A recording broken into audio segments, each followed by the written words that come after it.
Hi guys, today I'm going to show you how to do a squat. We're going to start body weight and then we're going to add in some free weights to make it a little bit harder. So, a squat looks like this. Sideways.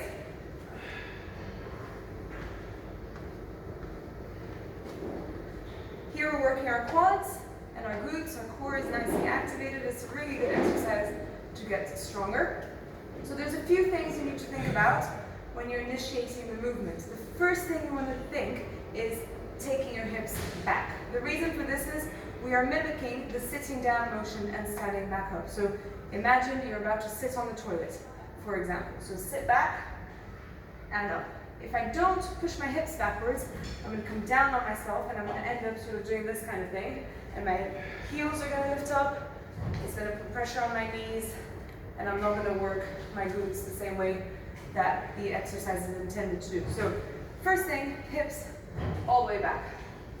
When I'm in this position, I want to do a little self-check. Make sure that my back is nice and straight, so my spine is neutral. Don't let it curve forwards or overextend backwards that way. So I'm here. My head is in line with it as well. I'm not sort of doing this, you're looking down.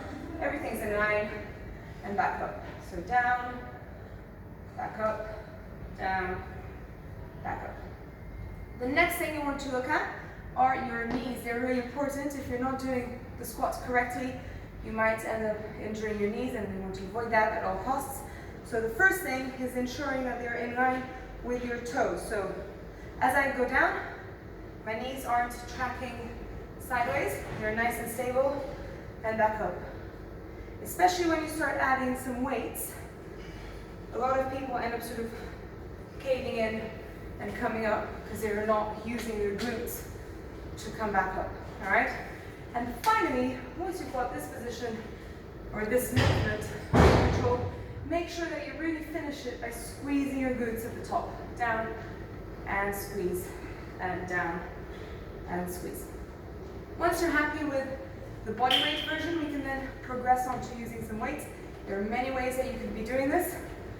One way would be to do a goblet squat. You can use either a dumbbell like this or a kettlebell. You hold your weight over here and down and up, down and up.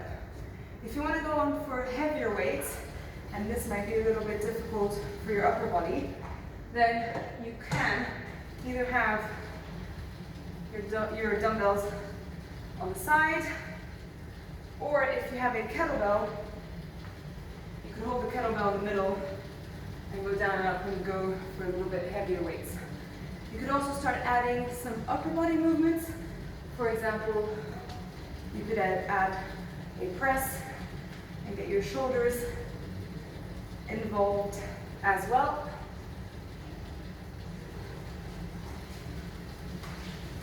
And there you have it, those are squats. Thanks so much for watching. If you have any questions, let me know. Thanks.